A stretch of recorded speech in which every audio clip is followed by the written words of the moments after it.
天氣咁熱，你係唔係都忍唔住想大口咁飲冰凍嘅飲品呢？但係你知唔知啊？如果飲冰凍嘅飲品嘅時間同方法唔啱嘅話，可能會令到身體更加唔舒服。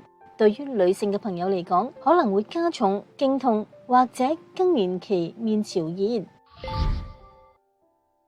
咁想飲凍飲，但係又唔傷身，有啲乜嘢原則可以把握呢？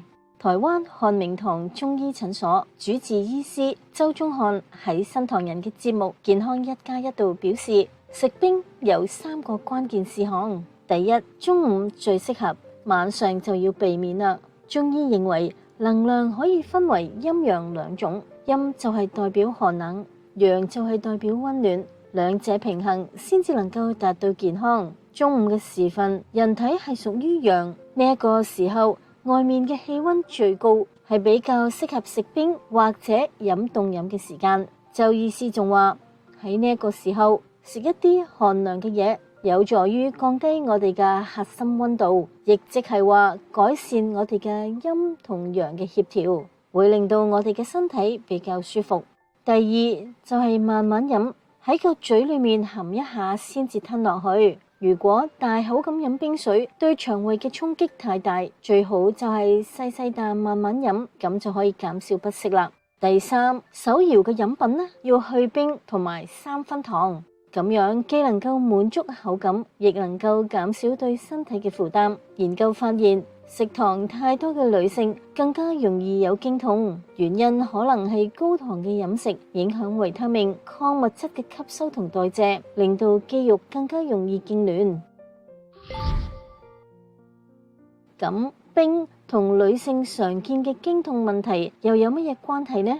周宗漢醫師就話，大部分有經痛嘅女性喺飲完凍飲之後，疼痛會加重。咁樣係因為好多嘅女性都有宮寒嘅體質，宮寒係指生殖系統氣血循環不佳，表現就係下腹經常咁冰冷、經痛，並且會伴隨住經血顏色係暗紅、帶有血塊。宮寒嘅女性如果飲太多嘅凍飲，容易造成子宮嘅血管同筋膜收縮，加劇經痛，仲有可能導致分泌物變多以及受孕困難。經痛可以分為2種，第一種係寒性嘅經痛，大多數嘅人都係屬於呢一類噶。食冰呢就會更加痛，但係紅糖、薑茶等等嘅溫熱飲品就能夠緩解啦。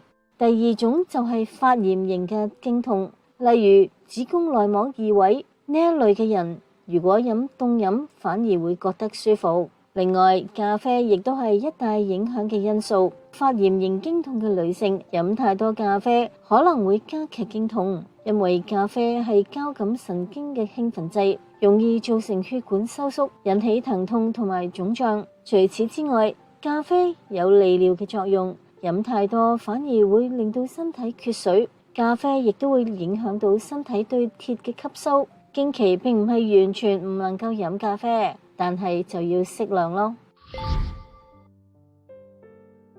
咁挫冰同食雪糕邊一個更加容易加重經痛呢？周宗漢醫師就話，兩者對身體嘅影響唔同。挫冰主要就係水同糖，偏寒涼，而雪糕就含有油脂同牛奶，會增加濕氣，令到代謝變差。宮寒體質嘅女性通常食挫冰之後就會更加痛。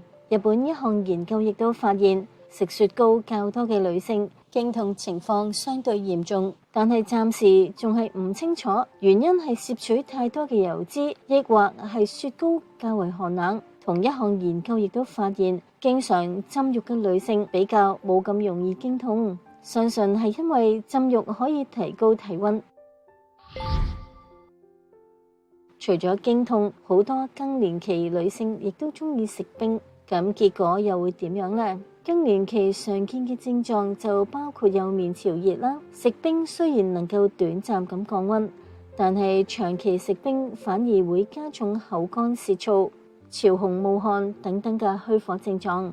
中醫認為呢一啲係陰虛火旺嘅表現。陰虛嘅人如果只係靠食冰嚟降溫，效果就會適得其反，反而係應該多啲食一啲滋陰嘅食材，令到身體陰陽平衡，周醫師建議更年期女性可以多啲飲常溫嘅蜜糖水滋陰潤燥，又或者選擇百合、麥門冬等嘅食材嚟減輕熱潮紅。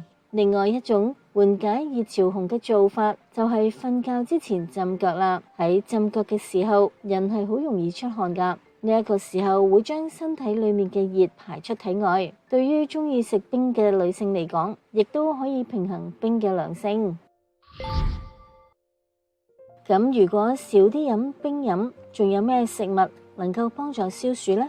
周宗漢醫師就推薦有3種啦。第一種就係青草茶或者仙草茶。周醫師建議喺中午嘅時候飲呢一啲清涼嘅飲品，有助於減少皮膚長痘痘嘅問題。但係需要留意，因為佢嘅鉀成分係偏高㗎，慢性腎臟病患者就應該減少飲呢一類嘅飲品啦。第二就係瓜類嘅食品，例如西瓜、冬瓜、絲瓜，性質寒涼，有助於清熱。第三就係蘿蔔啦。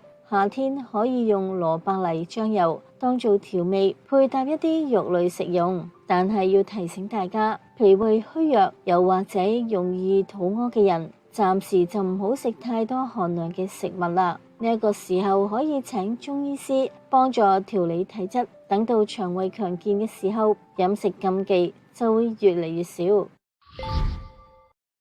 除咗冰，夏天另外一個常見嘅問題就係冷氣病啦，例如頭暈、頭昏腦脹、腸胃不適、昏昏欲睡。喺炎熱嘅室外，人就會容易出好多汗。呢一個時候突然間進入室內，溫差過大，人呢就好難適應，尤其就喺辦公室吹冷氣，情緒緊張嘅情況更容易出現上述嘅問題。一項南韓嘅研究發現，平日每一日利用冷氣超過10個鐘頭嘅人，報告冷氣病症狀嘅可能性會增加約53%。冷氣設定溫度低於24度，亦提高過敏同埋精神症狀等嘅風險。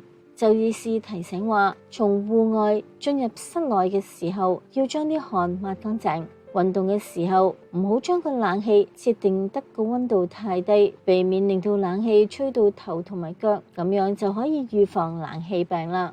周醫師仲提醒話，進入到冷氣嘅房間之前，就要先抹乾啲汗。運動嘅時候唔好俾啲冷氣直接吹住個頭同腳，亦都唔好將溫度調得太低。總結一下，中醫認為食冰唔係完全唔可以，但係就要掌握時間同方法。